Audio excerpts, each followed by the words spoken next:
Good morning, and welcome to the Motivational Devotional, where we are merging motivation and spirituality to create a daily dose of confident positivity.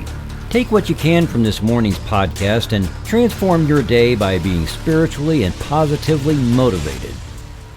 Hey, do you have days when you feel sluggish? Being human, all of us would admit to the occasional day now and then when we don't feel up to speed, and of course there are plenty of us who are sluggish until a required amount of caffeine is consumed, and I consider coffee a high-octane beverage. Being sluggish all day, though, would be rare, right?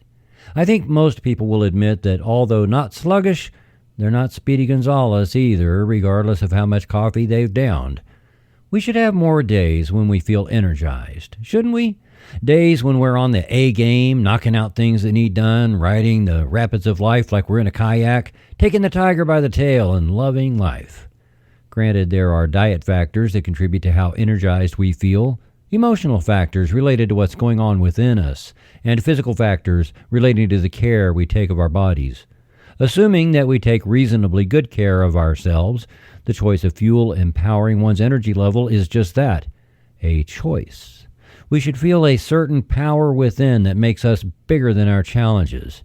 That power is the octane in the spiritual fuel we choose. I talk about different religious figures from history in my podcast, and I want to bring in this curious story about John the Baptist baptizing in the wilderness with water and prophesying about Jesus, saying that Jesus would baptize with fire.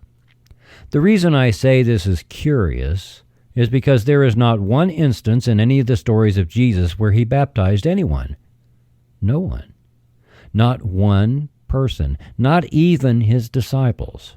So, if he was to baptize by fire, when was that to happen?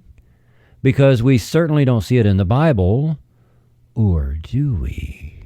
You might imagine that a baptism by fire wouldn't be very comfortable, and the traditional concept of Jesus is that he was a warm, fuzzy, touchy-feely teddy bear of love and forgiveness, and he was totally passive.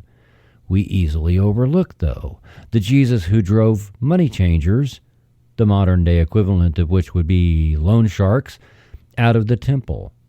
The choice we can make regarding the fuel we need is the fire of the same Spirit that was in Jesus when he stood up to do the right thing and pushed forward against huge challenges. Maybe baptism by fire is less about being immersed or consumed by oxygen-burning fire and more about the octane of the fire of one's spirit within. Yeah. Maybe it truly is a spiritual fire. Meditation, prayer, and affirmation are not only about being passive and filled with peace and harmony. Peace and harmony can also be the result of inviting holy fire into the depth of one's being to burn away whatever is unhelpful, whatever is unhealthy, and whatever blocks our journey toward oneness with God's infinite Spirit. Fire can be unpredictable, and the Holy Spirit goes where it will. Choosing to let God be our energy source and burn within a framework of values, the fuel can be high octane and burn as hot as it will, giving us direction and power to overcome the impossible. I realize that once this podcast concludes in a few seconds that you'll turn it off and maybe think of this a few times during your day and maybe not. But you can bore this message into your mind with the following affirmation. God's Spirit is a fire within me, fueling me to burn through any challenge. Just say it over and over. God's Spirit is a fire within me, fueling me to burn through any challenge. As you repeat it and you upgrade the quality of octane of the fire burning within, you will feel how all of creation is conspiring in your favor.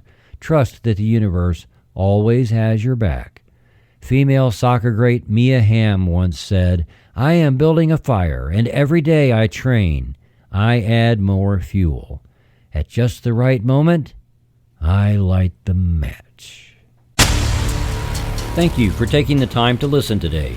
Please help keep this podcast going by following the Motivational Devotional Facebook page, following @threefoldaway radio on Twitter, and sharing the written format of today's message from motivational-devotional.com on your social media.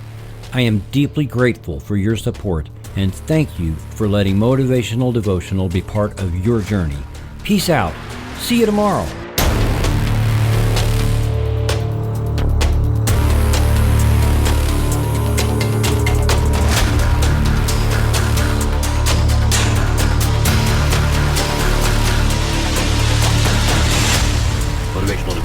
production of Threefold Way Radio, LLC.